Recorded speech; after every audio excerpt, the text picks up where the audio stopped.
Hey guys, got a little video here today on the Air Arms XTi-50, and what I'm going to be doing in this one is just adjusting the trigger of the rifle.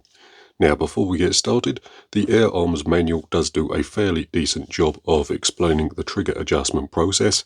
However, sometimes it's a little easier to walk through it on video rather than trying to read it in the instructions.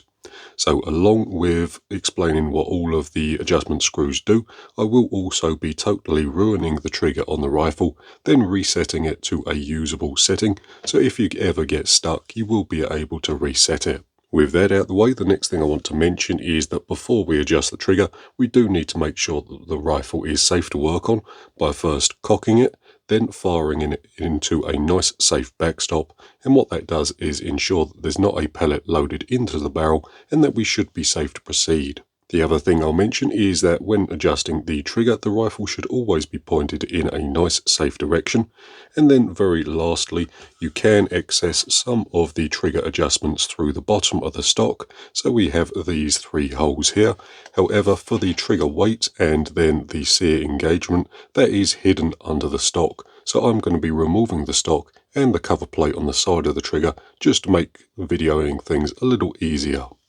Right then, so I've gone ahead and pulled the action out of the stock, and I've also gone ahead and removed the trigger plate. The trigger plate is just held in by 3 screws, one in each corner. Then I just used a plastic pry bar to just pop the trigger cover plate off. I do want to mention that you do not have to remove the trigger cover plate in order to adjust the trigger. I've just removed it so you can see what's going on inside the trigger mechanism and to make it a little easier to explain what's going on. With that said, the trigger is currently set up really quite nicely, so I'll just give you a little demonstration of the action before we continue. So the first thing we'll do is pull the cocking arm back. That pulls the hammer back and hits it against that first sear there. As we pull it back even further, it lifts the sear and allows this one to drop in under it. At that point, if we push the cocking arm forward, the trigger is set, and then we can fire the rifle by just pulling the trigger there. The next thing I'll do is decock the rifle by simply pulling the cocking arm back, holding it back nice and firmly, then pulling the trigger. As we do that, you'll hear a click, and the cocking arm will want to fly forward of its own accord. However, I'm just going to arrest it and push it forward nice and slowly. Right then, so I've brought you in nice and close, and the next thing we'll do is just run through all of the adjustment screws and I'll explain what they do. So starting off with the forwardmost grub screw, which is this one here.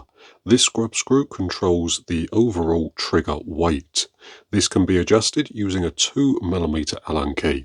Winding this grub screw in or clockwise increases trigger weight. Winding it out or counterclockwise decreases trigger weight. The only thing I'll mention in relation to this adjustment here is that if this is wound too far out, the rifle may not cock when you pull the cocking arm back. The next grub screw, this one here, is used to fine-tune the engagement between the top and the bottom trigger sear. This grub screw here can be used to fine-tune the amount of second stage creep that the rifle has. So, using a 1.5mm Allen key, winding this grub screw in or clockwise reduces the amount of engagement between the two sears, and winding this grub screw out or counterclockwise means that there'll be more sear engagement between the two pieces. What I'll mention here is that if you go too far in with this adjustment, the rifle may not cock, and if you come too far out, there may be a lot of second stage creep. The next thing I'll mention is that both of these grub screws here need to be adjusted whilst the action is out of the stock. With that said, we can move over to the trigger body, and we have this grub screw on the trigger body itself, so just that one in the middle of the frame there. This one is used to control the amount of first stage travel that the trigger has, as well as overall trigger position. In other words, what position the trigger blade is when the rifle is cocked. Winding this grub screw in using a 1.5mm Allen key, so that would be turning it clockwise, reduces the amount of first stage travel the rifle will have. Winding it out or counterclockwise increases the amount of first stage travel. The last two trigger adjustment grub screws we have are these two in the bottom of the hanging sear or the rocking sear. So we have these two here, the rearward one and the forward one. Both can be adjusted whilst the action is in the stock, and both are adjusted using a 1.5mm Allen key. These grub screws here will typically be adjusted in tandem, as the relationship between how far the grub screws are in and out of the rocker plate will affect the length of the first stage and the position of the second stage stop. So the rear screw, or screw number 4, can be used to increase or lengthen the first stage travel. So if we wind this grub screw in or clockwise, that will get you less first stage travel, and winding it out or counterclockwise will give you more first stage travel. The forward grub screw, this one here, controls the set position of the second stage stop. If this is wound too far in, the stop position will be forward on the trigger and you will have a fair amount of second stage creep. Winding it out or counterclockwise moves the set position of the second stage back further, and if this is too far out, the rifle will act like a one-stage trigger. In other words, you won't feel the second stage stop. To be honest with you, that sounds much more complicated than it actually is. When I start adjusting the trigger and moving the positions of these two grub screws, you'll see exactly what happens. For now though, the last adjustments we have on the trigger are related to the trigger blade. So the first adjustment, which is this one here, is used to move the position of the button up and down this rod. The second adjustment is a grub screw in the back of the trigger button. When this is loosened, you can move the trigger button up and down the rod, as well as rotating it on the rod axis. The last adjustment you have is this screw in the bottom of the trigger blade, and what you can do with that is loosen it, then rotate the entire trigger assembly around. So in other words, if we flip the trigger up, you can rotate it round so it's off to one side to suit your handedness. So if you're left-handed or right-handed, you can bias the trigger in one way or the other.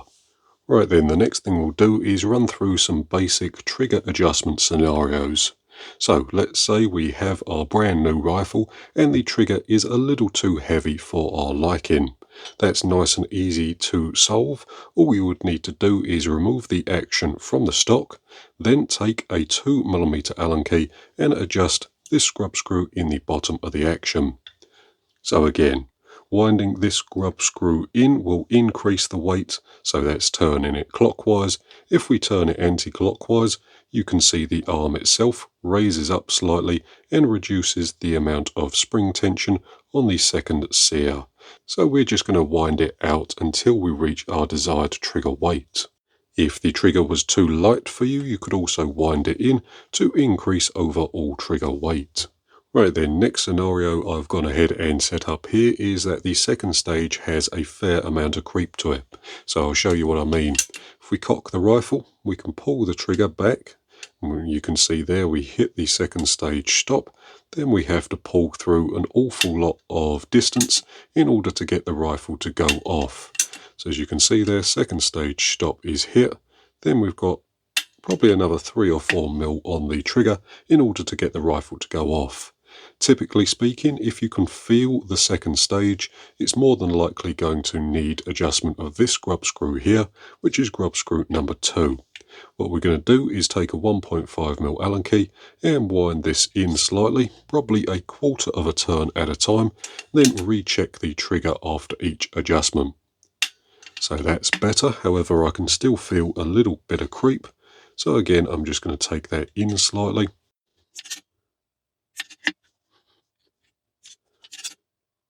And that's about it there. If we cock the rifle once again, we can pull the trigger, we come up to a nice stop. So there we have it, there's our stop. Then any further movement beyond that point makes the rifle go off. If you couldn't feel the stop, so if this grub screw here was wound out too far, what would happen is as we pull the trigger back, you can see it just goes off without ever seeing a second stage stop. So all that means is that grub screw there needs to be wound in a little further. Again, when you're adjusting your trigger, it's best to just do small adjustments one at a time and make a small note of what you've actually done, just in case you ever have to reset your trigger for any reason. But with that said, we've successfully got the second stage back. As you can see there now, we have a stop to the second stage right there. Then any further movement causes the rifle to go off.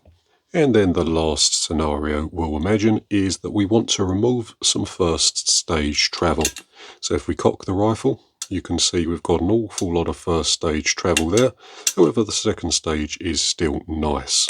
So to remove some of that first stage travel, we're just going to be adjusting this grub screw in the trigger body with a 1.5mm Allen key, and we're just going to be winding that in. Again, quarter turn at a time, checking the adjustment each time we make an adjustment, then just adjusting to our preference. And there we have it. That's pretty much good enough for me. We've got a little bit of first stage travel there, a nice second stage stop, then we can pull through that and the rifle goes off. Right then, the last thing we'll do is completely reset the trigger. So I've gone ahead and messed everything up. As you can see there, the trigger's locked into position, and if we pull the cocking arm back, the rifle doesn't even cock. That's nice and simple to sort out though, so we're going to be tackling everything piece by piece, and then getting everything adjusted nicely at the end. The first thing we're going to do is reset the trigger weight position, so this screw in the bottom of the rifle. We're going to be using a 2mm Allen key to turn that clockwise until the adjustment arm, this piece here, is roughly horizontal. We will be resetting the trigger weight later. For now though, we just want a little bit of spring tension on this second sear. The next thing we'll do is wind out the first stage adjustment screw, and what we're doing here is getting the trigger just at a slight angle, so it should be rocking forward very slightly.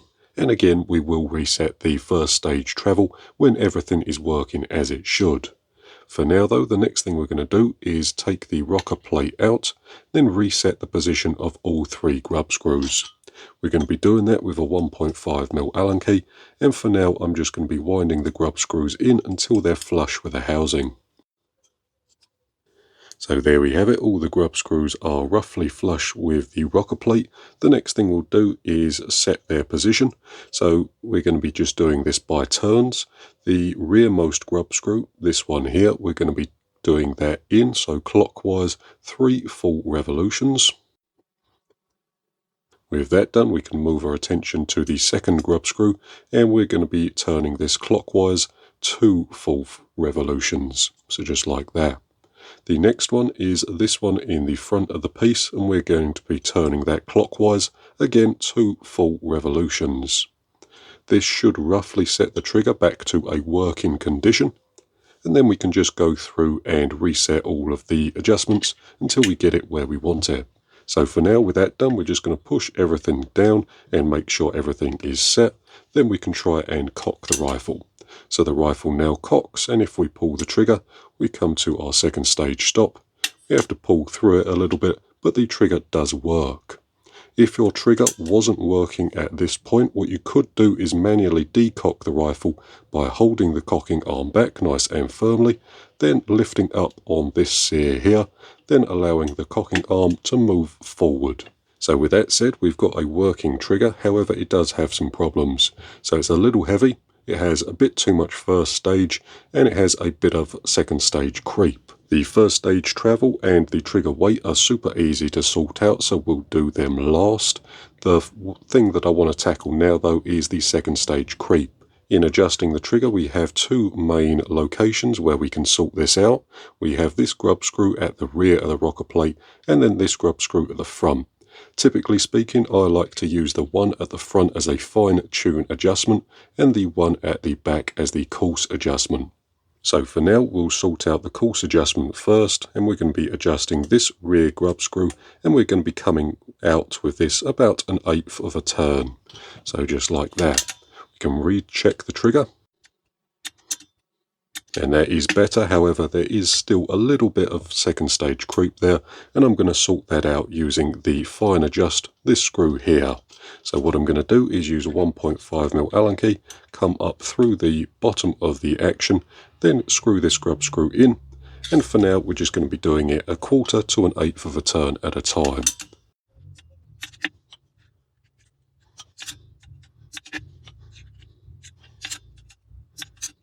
With that done, we can now sort out the weight. So the weight adjustment is just this one in the bottom, and we're going to be coming out with this grub screw.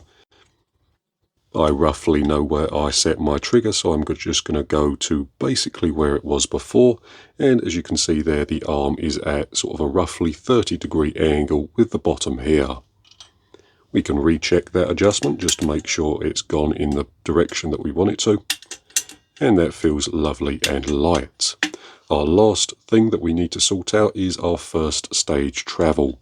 So this is just adjusted by this grub screw in the back here, and we're just going to be winding that in to get rid of some of that first stage travel.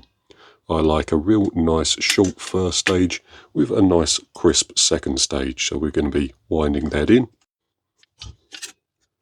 And that's about perfect for me personally.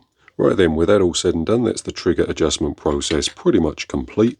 The next thing we can do is just put on the side cover, and with that in position we can recheck the trigger just to make sure nothing has changed. So pull back there, we hit the second stage stop, and any further movement fires the rifle, so I'm quite happy there. One thing I do want to mention is that when you're shooting your rifle, after a little bit of time has passed, you may find that there is not a second stage there anymore.